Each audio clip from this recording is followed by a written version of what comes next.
జై శ్రీమన్నారాయణ. ఈరోజు మీకు ఒక అద్భుతమైన మంత్రం గురించి చెప్తాను. అవి మన కష్టాలని, మనకున్న బాధలని, మనకున్న రోగాలని పోగొట్టడానికి ఋషులు, యోగులు, సిద్ధపురుషులు ఇచ్చిన ఈ మంత్రాలు. వాటి గురించి చెప్తాను.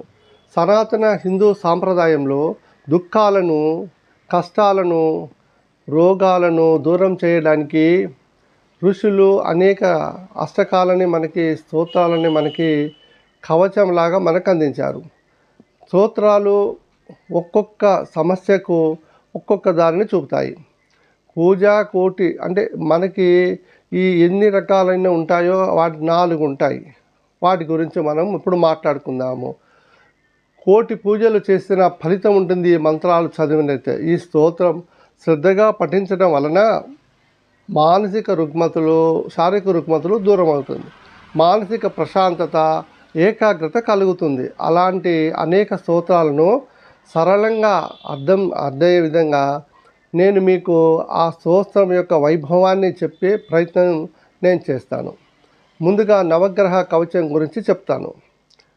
ఒకరు ఇప్పుడు ఎవరైనా సరే వారికి ఉన్న కష్టాలని మనము ఈ విధంగా ఎలా నవగ్రహ కవచం గ్రహయామనం అనే గ్రంథంలో ప్రస్తావించబడింది. ఈ స్తోత్రం వలన సమస్త గ్రహ బాధలు, బ్రహ్మహత్యా పాతకాలు, సురాపానము, స్వర్ణస్థేయ, గోదారాగమనము, తప్పులను సమర్థించడం వంటి పంచమహాపాతకాలు కూడా ఈ స్తోత్రం ఉపాసనం ద్వారా మనము దూరం చేసుకోవచ్చు.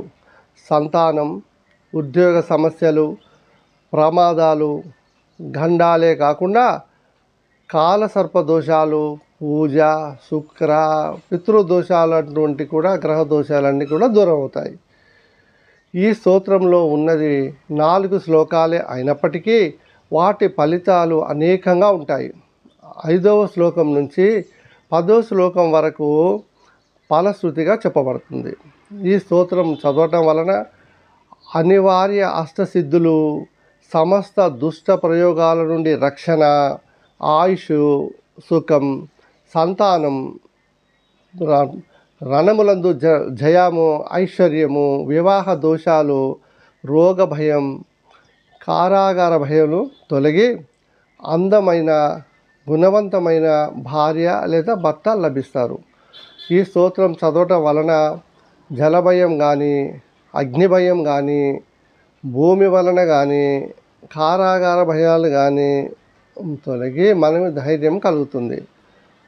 శిరోమే పాతు మార్తాండు, కపాలం మోహిని వహితి, ముఖం అంగారవహ పాతు, కంఠస్య శశినందన.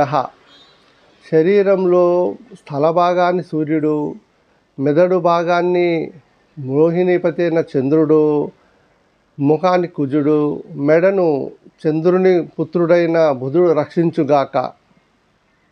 బుద్ధం జీవ సదం పాతు, హృదయం భృగునందన, జఠరంచ చంద్రశని పాతు, జిహ్వమోచ నృతినందన.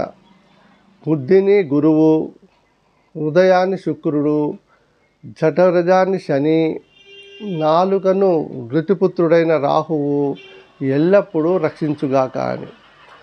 పాదయో పేతు సదా పాతు, వారా సర్వాంగ వివచ, హృదయోస్తు దిశ పాతు, నక్షత్రాన్ని వపుసుత్త. అంటే ఎల్లప్పుడూ బాధాలను కేతువు, అన్ని అవయాలను వారదేవతలు, 8 దిక్కుల నుండి నిధులు, శరీరాన్ని నక్షత్రాలను రక్షించుగాక. అంశం రాశి సదా పాతు, యోగాశ్చ సైన్యవరిచ, దుహ్యం సర్వంతకరచ, సర్వే గ్రహ శుభప్రద. భుజాలను రాసులు, కాళ్ళను యోగాలు, రహస్య అంగాలను కరళాలు ఎల్లప్పుడూ రక్షించు, అన్ని గ్రహాలు శుభాలను శ్రీకూర్చుగాక అని ఈ 4 శ్లోకాల యొక్క అర్థము. ఈ నిత్యం చదవటం వలన సమస్త కష్టాలను, సమస్త బాధలు దూరం అవుతాయి. పుట్టిన తేదీ, నక్షత్రం, ఈ స్తోత్రం నిత్యం ఆరాధించడం వలన ఏ గ్రహచార కుండలు దరిచేరవు. ఉద్యోగం కోరేవారు ఈ స్తోత్రాన్ని ఉదయం సూర్యుడికి ఎదురుగా నిలబడి 41 రోజు శ్రద్ధగా చదివితే ఉద్యోగం కలిగే అవకాశాలు శుభమవుతాయి. నేను వాటికి సంబంధించినవన్నీ కూడా నేను అంటే ఆ మంత్రాలు ఉచ్చారణ చేసి ఉండకపోవచ్చు.